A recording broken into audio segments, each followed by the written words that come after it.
காதல் கொடி இருக்கும். கதையில முன்னாடி போயிட்டீங்க. எவ்வளவு முன்னாடி? ரொம்ப முன்னாடி போயிட்டீங்க. 1974 ஜூன் 22 தமிழ் டைரக்டரான S.A. சந்திரசேகருக்கும் பாடலாசிரியரான சோபா சந்திரசேகருக்கும் ஒரு குழந்தை பிறக்குது. அந்த குழந்தை தான் விஜய்.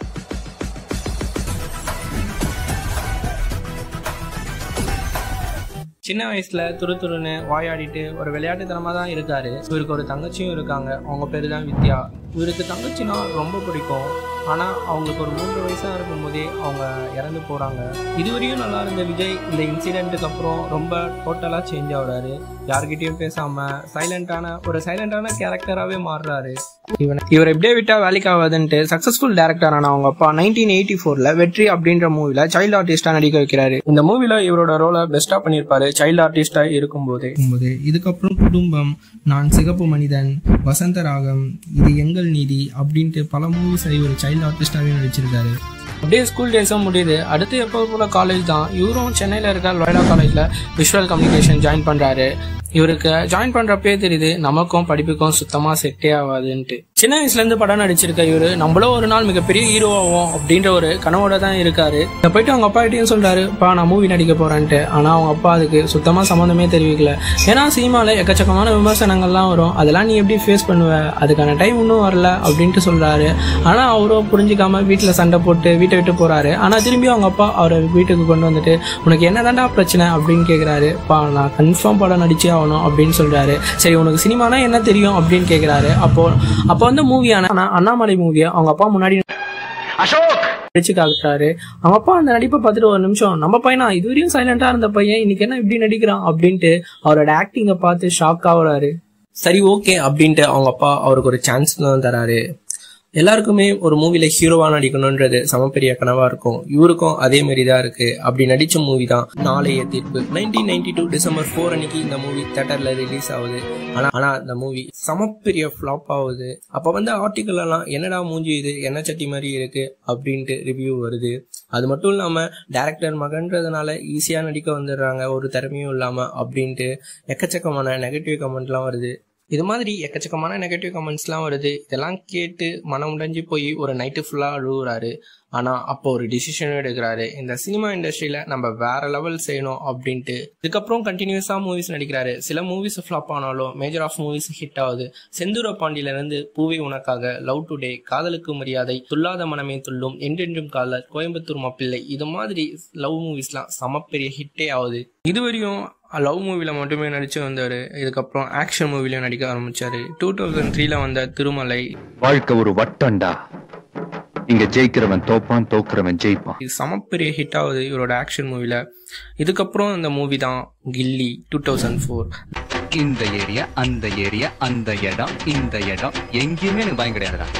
ஏன்னா ஆல் ஏரியாவிலயும் ஐயா கில்லிடா. த பாக்ஸ் ஆஃப் பிளாக் பஸ்டர்னு சொல்லலாம். யார் ஒருத்தர் கமர்ஷியலா இண்டஸ்ட்ரியில ஹிட் ஆகுறாங்களோ அவங்கள பாக்ஸ் ஆஃப் த பிளாக் பஸ்டர்னு சொல்லுவாங்க. அது மாதிரி கில்லின்ற மூவி சமப்பெரிய ஹிட் ஆகுது. இதுக்கப்புறம் அவரோட குரோத்தை நான் சொல்லிதான் தெரியணும்ட்டு அவசியம் இல்ல. திருப்பாச்சி, சிவகாசி, ஆதி, திரும்பியும் கம்பேக் தர விதமா காவலன், துப்பாக்கி, வேலாயுதம் அப்படின்ட்டு சமப்பெரிய ஹிட் மூவிஸை இண்டஸ்ட்ரியில தராரு.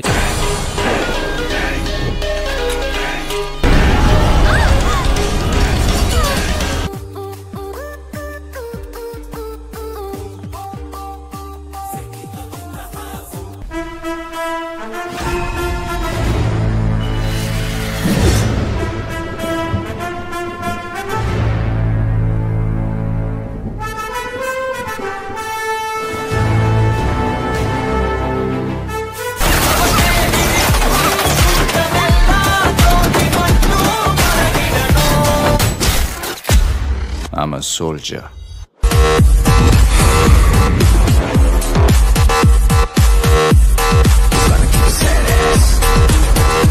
G-O-A-T, the greatest of all time.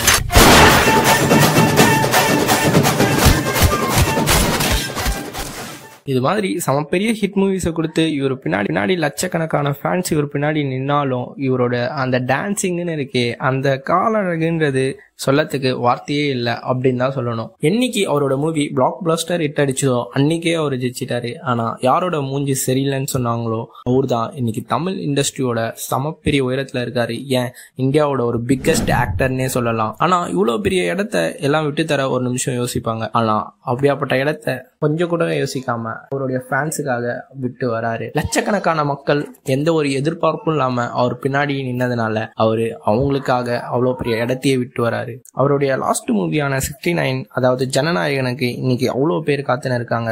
இதுவரையும் நம்ம அவரை ஸ்கிரீன்ல பார்த்தோம். அந்த மூவிக்கு அப்புறம் நம்ம அவரை பார்க்க மாட்டோம். ஏன்னா அவரு எவ்வளவு பெரிய இண்டஸ்ட்ரியை விட்டு போறாரு. எந்த ஒரு எதிர்பார்ப்பும் இல்லாம லட்சக்கணக்கான மக்கள் அவர் பின்னாடி நின்னாங்க. அவங்களுக்கு நம்ம ஏதாவது செய்யணும் அப்படின்றதுக்காகவே இந்த இண்டஸ்ட்ரியை விட்டு போறாரு. தமிழ்நாட்டுல ஒரு பழக்கம் இருக்கு. தமிழ் சினிமா இண்டஸ்ட்ரியில யாராவது ஒருத்தர் நடிப்புல மக்கள் மனதை வென்றுட்டா எல்லாரும் அவங்கள பார்த்து ஒரு கேள்வி கேட்பாங்க. அது என்னன்னா, நீங்க எப்போ அரசியலுக்கு வர போறீங்கன்ட்டு. அந்த கேள்வி இவரை பார்த்தும் கேட்டாங்க. இவருடைய ஃபேன்ஸ் கிளப் இன்னைக்கோ நேத்தோ தொடங்கினது இல்ல. இவர் எப்போ சினிமாக்கு வந்தாரோ அப்ப தொடங்கினது. ஸ்டார்டிங்ல அவங்க அப்பா இந்த ஃபேன்ஸ் கிளப் ஆரம்பிச்சாரு. எல்லா பொறுப்புமே அவரு தான் ஹேண்டில் பண்ணிருந்தாரு. ஸ்டார்டிங்ல blood donations, educational help, book distributions, செடி வளர்க்கறது, மெடிக்கல் கேம்ப் இப்படின்ட்டு பண்ணிட்டு இருந்தாங்க விஜய் ஃபேன்ஸ் கிளப். இப்படி அவங்களால முடிஞ்ச ஹெல்ப்லாம் சொசைட்டிக்கு பண்ணிட்டு இருந்தாங்க Vijay fans club. 2021 Gujarat earthquake, அதுல ஆயிரக்கணக்கான மக்கள் உயிரிழந்தாங்க. லட்சக்கணக்கான மக்கள் வீடு இழந்தாங்க. அவங்களுக்கு ஹெல்ப் பண்ற விதமா விஜய் ஃபேன்ஸ் கிளப் மூலியமா அப்பவே தெரு தெருவா நிதி திரட்டின்னு இருந்தாரு. 2004 சுனாமி, ஆயிரக்கணக்கான மக்கள் உயிரை எடுத்த அந்த சுனாமி,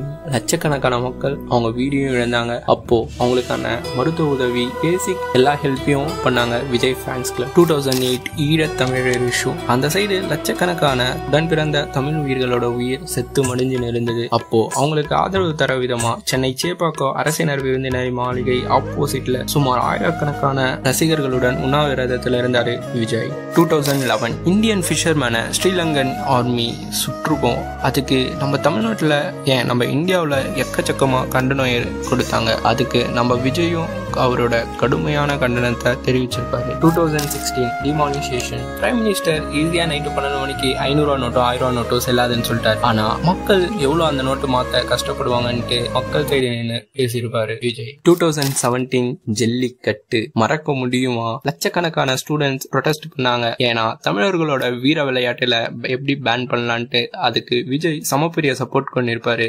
2017 12th 196.75 கட் ஆஃப் எடுத்து அவள் தான் டாக்டர் ஆக போறோம் அப்படின்ட்டு கனவுல நீட் எக்ஸாம் எழுதிட்டு வெயிட் பண்ணியிருந்த ஒரு பொண்ணு. ஆனா எதிர்பார்த்தது ஒண்ணு, நடந்தது ஒண்ணு. அந்த பொண்ணு நீட்ல ஃபெயில் ஆகி லாஸ்ட் போப்பையும் விட்டு உயிரிழந்து போனாங்க. அவங்களுக்கு சப்போர்ட் பண்ற விதமோ அந்த இடத்துல விஜய் போய் நின்னாரு. 2018 கஜா புயல், அப்போ வெள்ள நிறுவனத்தப்ப மக்கள் கூட நின்னாரு. 2018 காவேரி இஷ்யூ, தமிழ்நாட்டுக்கு தண்ணி தர வேண்டிய கர்நாடகா கவர்மெண்ட் அப்போ நம்ம விவசாயிகளுக்கு தண்ணி தரல. அப்போ விவசாயிகளுக்கு ஆதரவா குரல் கொடுத்தாரு. 2018 ஸ்டெர்லைட், வாழ்ந்த நிலத்துல இருந்து சுவாசிக்கிற காத்துரியும் மக்களை கொஞ்சம் கொஞ்சமா சாவடிக்கிற அந்த பாதரச ஃபேக்டரி எதிர்த்து அப்போ மக்கள் போராட்டம் பண்ணாங்க. ஆனா அதுக்கு கிடைச்ச பலனா கண்மூடித்தனமா கண்ணு முன்னாடி மிருகத்தை சுடுற மாதிரி சுட்டாங்க. அப்போ சென்னையில இருந்துட்டு தூத்துக்குடி வரையும் வெறும் பைக்லயே டிரைவ் பண்ணிட்டு போயிட்டு அப்போ நான் மக்களுக்கு நான் இருக்கேன் அப்படின்ட்டு கூட நின்னாரு. 2020 the world biggest pandemic corona. இது மாதிரி சொசைட்டில நடக்கிற ப்ராப்ளம்ஸ் மக்கள் கூட நின்று சப்போர்ட் கொடுத்ததுனால மக்களுக்கு மகிழ்ச்சி கொடுத்தாலும் அரசியல்வாதிகளுக்கு வெறுப்பு கொடுத்துட்டாரு. 2009 விஜயோட 35 பர்த்டே கொண்டாடிட்டு அன்னைக்கு விஜய் ரசிகர் மன்றம் விஜய் நற்பணி மன்றமாக மாத்தினாங்க. அப்போ அதுக்குன்ட்டு ஒரு கொடியும் அனௌன்ஸ்மெண்ட் பண்ணாங்க. அதுல உழைத்திடு, உயர்ந்திடு, உன்னால் முடியும் அப்படின்ட்டு ஸ்லோகம்லாம் இருந்தது. 2011 காவலன், இதுக்கு முன்னாடி அந்த பட நேம் காவல்காரன் அப்படின்ட்டு எம்ஜிஆர் பட டைட்டில வச்சுருந்தாங்க. ஆனா இதுக்கு முன்னாடி வேட்டைக்காரன் அப்படின்ற ஒரு எம்ஜிஆர் பட டைட்டில் யூஸ் பண்ணதுனால இந்த நேம் தர டிஎம்கே கவர்மெண்ட் அதிக பிரஷர்னால மறுத்துட்டாங்க. இந்த பிரச்சனையினால விஜயோட அப்பா ஏடிஎம்கேக்கு சப்போர்ட் பண்ணி கே நகர் உட்பட பல இடத்துல பிரச்சாரம் பண்ணிருப்பாரு. இந்த எலெக்ஷன்லயும் ஏடிஎம்கே சமப்பெரிய வெற்றி அடைஞ்சாங்க. இந்த எலெக்ஷன்ல ஜெயிச்ச ஏடிஎம்கே முதலமைச்சரா ஜெயலலிதா பதவி ஏற்றாங்க. அப்போ ஒரு பிரஸ் மீட்டிங்ல இந்த வெற்றிக்கு விஜயும் ஒரு முக்கிய காரணம் அப்படின்ட்டு சொல்லிருப்பாங்க. ஆனா இத கேட்ட ஜெயலலிதா சம காண்டானாரு. ஏன்னா அப்போ நடந்த எலெக்ஷன்ல இவங்க பிரச்சாரம் பண்ணது ஒரு குறிப்பிட்ட பிளேஸ்ல தான். ஆனா ஓவரால் தமிழ்நாட்டுல டிஎம்கே அதிகமான பிளேஸ வின் பண்ணாங்க. இந்த டைம் ரிலீஸ் ஆன வேலாயுத படத்துல எம்ஜிஆரோட ரத்தத்தின் ரத்தமே, கலைஞரோட உடன்பிறப்பே, இந்த 2 லைனையும் வச்சு விஜய் ஒரு பாட்டு ஒண்ணு பாடியிருப்பாரு. ரத்தத்தின் ரத்தமே, என் இனியவுடன் பிறப்பே. அப்புறம் விஜய் ஒரு ஸ்டேஜ்ல ரொம்ப அசிங்கப்படுத்தி இருப்பாங்க. சோ அதுக்கு விஜயும் திரும்பி ஒரு ஸ்டேஜ்ல திமுகவை விட்டு விரட்டப்பட்டதுனாலதான் எம்ஜிஆர் மிகப்பெரிய சக்தியா மாறினாரு. எம்ஜிஆரோட ஊர்வலத்துல தள்ளிவிடப்பட்ட ஜெயலலிதா தான் மிகப்பெரிய சக்தியா மாறினாங்க. மண்டபத்தை இடிச்சு தேமுதிக அப்படின்ட்டு ஒரு பெரிய கட்சி உருவாக்கு விஜயகாந்த் இவங்க வரிசையில எண்ணியும் வச்சிடாதீங்க, மக்கள் எண்ணியும் அரியணையில உட்கார வைக்க நாள் இன்னும் தூரம் இல்ல அப்படின்ட்டு சொல்லியிருப்பாரு. ஆளுங்கட்சி எதிர்கட்சின்ட்டு 2 பேரோட பகையை சம்பாதிச்ச விஜய் இந்த டைம் தான் தலைவா அப்படின்ட்டு ஒரு மூவி ரிலீஸ் ஆகுது. இந்தியால எல்லா ஸ்டேட்லயும் ரிலீஸ் ஆகுது, ஆனா தமிழ்நாட்டுல மட்டும் ரிலீஸ் ஆகல. ஏன்னா அதுல டைம் டு லீட் அப்படின்னு ஒரு லைன் இருந்தது. இந்த லைன் பெரிய இஷ்யூ ஆச்சு. இதனால விஜய் தமிழ்நாட்டோட சிஎம் ஆன ஜெயலலிதாவை மீட் பண்ண போறாங்க. ஆனா அவங்க அதை அவாய்ட் பண்றதுக்காக அந்த டைம் கோடநாடு போறாங்க. அப்போ அங்கேயும் போன விஜய் அவங்கள மீட் பண்ண மறுக்கிறாங்க. சோ அதனால ஒரு வீடியோ ஒன்னு ரிலீஸ் பண்றாரு. அதுக்கப்புறம் மூவி ரிலீஸ் ஆகுது. தமிழ்நாட்டுல பிக்கஸ்ட் ஸ்கேமான 2G ஸ்கேம பத்தி அவரோட கத்தி மூவில பேசியிருப்பாரு. 2Gனா என்னையா? அலைக்கற்றை காத்து, வெறும் காத்த மட்டுமே வித்து கோடி கோடியா ஊழல் பண்ற ஊரியா அது விவசாய பத்தி பேசினதுனால அந்த மூவி எல்லாருக்கும் பிடிச்சாலும் இந்த ஒரு விஷயத்தினால ஒரு குறிப்பிட்ட கட்சியோட எதிர்ப்பை மட்டும் சம்பாதிச்சாரு விஜய். இந்த இஷ்யூனால அப்போ ரிலீஸ் ஆன புலி மூவி அப்போ அவங்களுக்கு வருமான வரித்துறை அவங்க வீட்டை சோதனை செஞ்சாங்க. இதுக்கப்புறம் தான் தலைவன் வேற லெவல் சம்பவம் பண்ணாரு. மெர்சல் ஸ்டேட் கவர்மெண்ட் இல்லாம சென்ட்ரல் கவர்மெண்டோட GST டிமானிசேஷன் பத்தி பேசி சமப்பெரிய சர்ச்சையா மாறிச்சு. 7% GST வாங்குற சிங்கப்பூர் மக்களுக்கு மருத்துவத்தை இலவசமா தர்றப்போ 28% GST வாங்குற நம்ம அரசாங்கத்தால ஏன் மருத்துவத்தை இலவசமா தர முடியல? இந்த மாதிரி டைம்ல தான் ஒட்டுமொத்த தமிழ் சினிமா இண்டஸ்ட்ரியும் விஜய்க்கு சப்போர்ட் பண்ணாங்க. இதுக்கப்புறம் அந்த சர்கார் ஒரு மொத்த அரசியல் படமாவே வெளியே வந்துச்சு. இந்த படத்துல இலவசங்களை தூக்கி போட்டதே ஒரு சமப்பெரிய சர்ச்சையா மாறிச்சு. அது மட்டும் இல்லாம விஜய் ஆடியோ லான்ச்ல ஒண்ணு பேசினாங்க, அதுவும் சமப்பெரிய சர்ச்சையாவே மாறிச்சு. வெற்றிக்காக எவ்வளவு வேணாலும் உழைக்கலாங்க, ஆனா வெற்றி அடைஞ்சிட கூடாதுன்றதுக்காகவே ஒரு கூட்டம் உழைச்சிக்கிட்டு இருக்குது. இந்த தேர்தல் எல்லாம் போட்டிட்டு பிரச்சாரம் பண்ணி ஜெயிச்சு அதுக்கப்புறம் சர்க்கார் ஒன்று அமைப்பாங்கல்ல, நாங்கள் சர்க்கார் அமைச்சிட்டு தேர்தலில் நிற்க போகிறோம். இதுக்கப்புறம் தான் மக்களோட எக்ஸ்பெக்டேஷன் வேற லெவல்ல இருந்தது. இதுக்கப்புறம் அவரு ஒவ்வொரு ஸ்டேஜ்லயும் என்ன பேச போறாரு அப்படின்ட்டு மக்கள் காத்து நிறுத்தாங்க. திரும்பவும் விஜயோட வீடு, ஆபீஸ் அப்படின்ட்டு எல்லா இடத்துலயும் இன்கம் டாக்ஸ் ரைடு நடத்தினாங்க. ஆனா எதுவுமே கிடைக்கல. அன்னைக்கு ஈவினிங்கே திரும்பி நெய்வேலி ஷூட்டிங் ஸ்பாட்டுக்கு வந்து விஜய் வேன் மேல ஏறி கையை அசைச்சு ஒரு செல்ஃபி ஒன்னு போட்டிருப்பாரு. அது பார்க்கவே வேற மாதிரி இருந்தது. எப்பெல்லாம் மக்களுக்கு பிரச்சனையோ அப்பெல்லாம் கூட நின்று இவரு சொசைட்டில ஏற்படுற பிரச்சனைய தான் படத்து மூலியமா சொல்லியிருப்பாரு. இந்திய அரசியலமைப்பு சட்டம் எல்லாருமே தெரிஞ்சிருக்கணும் அப்படின்ட்டு எடுக்கப்பட்ட படம் தான் தமிழன். ஒரு ஹிந்து கீதை தெரிஞ்சிருக்கானோ இல்லையோ, ஒரு முஸ்லிம் குரான் தெரிஞ்சிருக்கானோ இல்லையோ, ஒரு கிறிஸ்டியன் பைபிள் தெரிஞ்சிருக்கானோ இல்லையோ, ஒவ்வொரு இந்திய குடிமகனும் இந்திய அடிப்படை சட்டம் தெரிஞ்சிருக்கணும். ஒருத்தனுக்கு திறமை இருந்தும் அதுக்கான சரியான இடம் கிடைக்காத ஸ்போர்ட்ஸ்ல நடக்கிற அரசியல் மேல வர்றதுக்கு 1000 வழிகள் இருக்கு.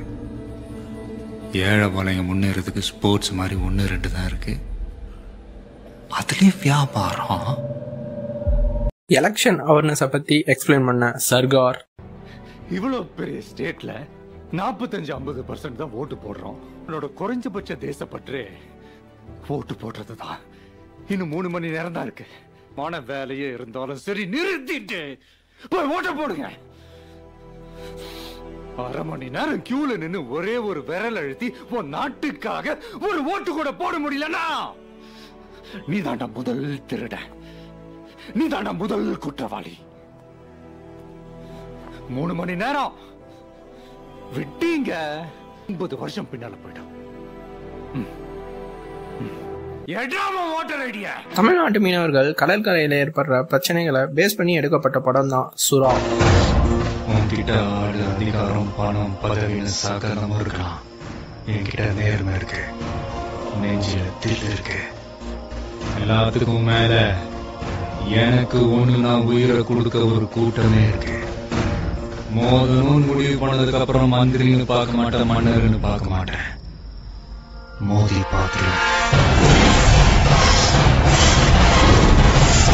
மதம், இனம் எல்லாமே கலந்து எல்லாருமே ஈக்குவல் அப்படின்ட்டு சொல்ற ஒரு படம் தான் தலைவா. நீ வேற நாட்டுல இவங்க வேற நாட்டுல இல்லடா, ஒரே நாடு இந்தியா. யார் வேணாலும் எங்க வேணாலும் வாழ உரிமை. தமிழ்நாட்டுல மட்டும் இல்லாம விவசாயிகளுக்கு ஏற்படுற பிரச்சனைகளை எடுத்து சொல்ற ஒரு படம் தான் கத்தி. கடந்த 30 வருஷத்துல 12,456 ஏரிகள் மூடப்பட்டிருக்கு. 27,000க்கும் மேல குளங்கள் அழிக்கப்பட்டிருக்கு, 7 ஆறுகள் மூடப்பட்டிருக்கு, 1,67,512 ஏக்கர் விவசாய நிலம் அழிக்கப்பட்டிருக்கு. தாமிரபரணி ஆறுல இருந்து ஒரு கோலா கம்பெனி ஒரு நாளைக்கு 9 லட்சம் லிட்டர் தண்ணி எடுக்கிறாங்க. இதுல விவசாயத்துக்கு தண்ணி எங்க இருக்கும்? விவசாயி தற்கொலை பண்ணிக்காம என்ன பண்ணுவான்? அவங்க பசிக்கு பிச்சை கேட்கல சார், விவசாயத்துக்கு தண்ணி கேட்கறாங்க.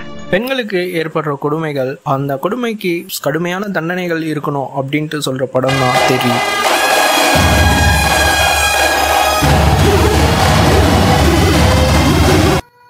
எப்ப ஒரு அப்பாவி பொண்ணை ஈவு இறக்கம் இல்லாம உன் பையன் கற்பழிச்சு கொண்டானோ அப்பாவே ஒரு அப்பனா நீ தோத்துட்டேன். தமிழ்நாட்டுல பல பேரோட கனவான டாக்டர் கனவை சிதைக்க வந்த நீட் இஷ்யூ, ஹாஸ்பிட்டல் நடக்கிற ஸ்கேம்ஸ், அதை சொன்ன மெர்சல், அரசு மருத்துவமனைகள் ஒழுங்கா நடக்காம போனதுக்கு யாரெல்லாம் காரணமோ அவங்கள தான் முக்கிய குற்றவாளிகள். இன்குபேட்டர்ல வச்சிருந்த ஒரு குழந்தைய பெருச்சாலி கடிச்சு இறந்து போறதுல நம்ம ஊர்ல மட்டும் தான் என்ன. ஜனங்க நோயை பார்த்து பயப்படுறதை விட கவர்மெண்ட் ஹாஸ்பிட்டல்ஸ் பார்த்து பயப்படுறாங்க. அந்த பயம் தான் பிரைவேட் ஹாஸ்பிட்டல்ஸோட இன்வெஸ்ட்மெண்ட். February 2, 2024 அன்னைக்கு விஜய் அண்ணா கிட்ட இருந்து ஒரு அனௌன்ஸ்மெண்ட் வருது. அது என்னன்னா, தமிழக வெற்றி கழகம் பிறப்புக்கும் எல்லா உயிருக்கும் அப்படின்ற அடிப்படையில ஒரு கட்சியை அதிகாரப்பூர்வமா அறிவிக்கிறாரு. அவருடைய வருகை தமிழ்நாட்டு மக்களுக்கும் அவரோட ஃபேன்ஸுக்கும் சமப்பெரிய சந்தோஷத்தை கொடுத்தாலும் பல பேருக்கு அவரோட வருகை பயத்தை கொடுக்குது. மனுஷனுக்கு பிரச்சனை எப்படிதான் வரும்னே தெரியாது. ஆனா அவருடைய கட்சி நேம்லயே பிரச்சனை வந்தது. அது என்னன்னா, தமிழக வாழ்வுரிமை கட்சியும் தமிழக வெற்றி கழகத்தோட கட்சி நேமும் இங்கிலீஷ்ல ஒரே மாதிரி இருக்குன்ட்டு எல் முருகன் அப்ப முறையிட்டாரு. அதுக்கப்புறம் தமிழக வெற்றி கழகம் நேம்ல சில சேஞ்ச் எல்லாம் பண்ணிட்டு அதுக்கப்புறம் வெற்றி பக்கத்துல சேர்த்து அதுக்கப்புறம் அந்த எல்லா அறிக்கையிலும் தமிழக வெற்றி கழகம் அப்படின்ட்டு வெளியிட்டாங்க. கட்சி ஆரம்பிச்ச விஜய் உறுப்பினர்களை சேர்க்கணும்ட்டு மகளிர் அணி தலைமையில உறுப்பினர் சேர்க்கை அணியை உருவாக்குறாரு. கட்சிக்கு 2 கோடி பேர் அப்படின்ற இலக்குல ஒரு ஆப்பையும் லான்ச் பண்றாரு தளபதி விஜய்.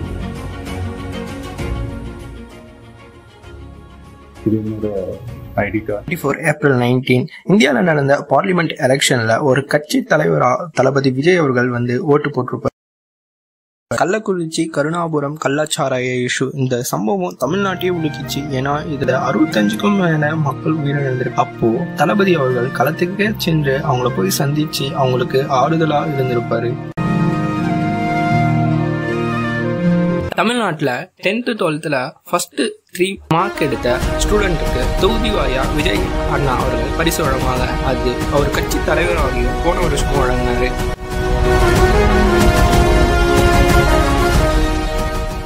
அணையூர் கட்சி ஆபீஸ்ல தளபதி விஜய் அவர்கள் கட்சிக்கான கொடியையும் கட்சிக்கான பாடலையும் வெளியிட்டாரு.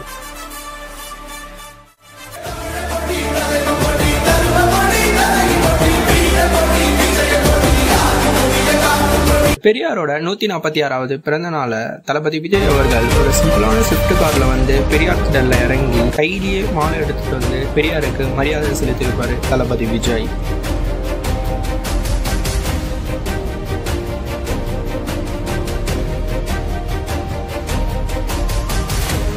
கட்சிக்கான கொடியையும் பாடலையும் அறிவிச்ச தளபதி விஜய் அவர்கள் கட்சியோட முதல் மாநாடையும் அறிவித்தார். இந்த மாநாட்டுக்கு லட்சக்கணக்கான மக்கள் திரண்டு வந்தாங்க.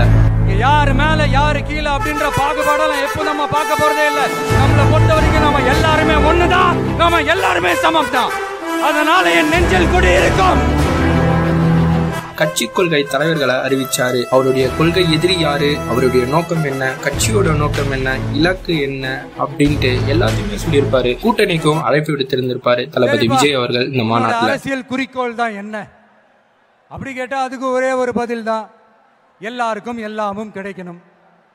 தமிழ்நாட்டில் டாப் யூனிவர்சிட்டியான அண்ணா பல்கலைக்கழகத்தில் நடந்த செக்ஷுவல் ஹராஸ்மெண்ட்டுக்கு தளபதி விஜய் அவர்கள் கடும் கண்டனத்தை தெரிவிச்சிருப்பாரு. அது மட்டும் இல்லாம அப்போ டைரக்டா ஆளுநரையே சந்திச்சு 3 கோரிக்கையும் முன் வச்சிருப்பாரு. அது என்னன்னா, தமிழ்நாட்டில் சட்ட ஒழுங்கு பார்க்கணும், தமிழகத்துல பெண்களோட பாதுகாப்பு உறுதி செய்யணும், புயலுக்கான நிவாரண நிதியை தமிழக அரசுக்கு வழங்கணும்ட்டு 3 மனு வச்சிருப்பாரு. இந்த மனுவை ஆளுநர் பரிசீலனைக்கு அனுப்பிச்சார். இவர் கட்சி நிறுவிட்டாரு. ஆனா மக்கள் இன்னும் களத்துல சந்திக்கவே இல்லைன்ட்டு அப்ப பேச்சடிப்பட்டது. அப்போ தளபதி அவர்கள் 3 வருஷமா பரனூர் விமான நிலையத்தை எதிர்த்து மக்கள் போராடி இருந்தாங்க. அப்போ மக்களை களத்துல சந்திச்ச தளபதி விஜய் அவருடைய கருத்தை உரைக்க கூறியிருப்பாரு. 1000க்கும் மேற்பட்ட ஏக்கர் பரப்பளவில் 13 நீர்நிலைகளை அழிச்சு சென்னை நிரந்தரமாக வெள்ளக்காடாக்கும் திட்டத்தை ஒன்றிய மாநில அரசுகள் கைவிட வேண்டும் வலியுறுத்தின. கட்சி ஆரம்பிச்சது மட்டும் இல்லாம கட்சியோட ஓராண்டு நினைவு விழாவா அப்போ அவரோட கட்சியோட கொள்கை தலைவர்களோட சிலையை திறந்து வச்சிருப்பாரு. யார் ஒருத்தர் அரசியலுக்கு வரமாட்டேன்னு சொன்னாங்களோ அவரே அரசியலுக்கு வந்தாரு, கட்சியும் நிறுவனாரு, மக்களுக்காக இன்னைக்கு உழைச்சுன்னு இருக்காரு. 2026 எலெக்ஷன்லயும் நிக்க போறாரு. இதே மாதிரிதான் மக்களுக்கு நல்லது செய்யணும் அப்படின்ட்டு அரசியலுக்கு வந்தாரு. சட்டமன்றத்துல எதிர்கட்சி தலைவரா உட்கார வச்சோம். அதுக்கப்புறம் ஒரு சில நிகழ்வுகளால தவறான புரிதல்னால அவரை மக்கள் ட்ரோல் பண்ணாங்க. அன்னைக்கு நமக்கு புரியல, ஆனா இன்னைக்கு விட்டு போயிட்டாங்க. மக்களுக்கு நான் வர்றதுக்கு என்ன? இன்னைக்கு இதே மாதிரி ஒருத்தர் 100 கோடியும் வேணாம், சினிமாவும் வேணாம், மக்கள் தான்ட்டு மக்களுக்காக வந்திருக்காரு. என் நெஞ்சில் குடி இருக்கும்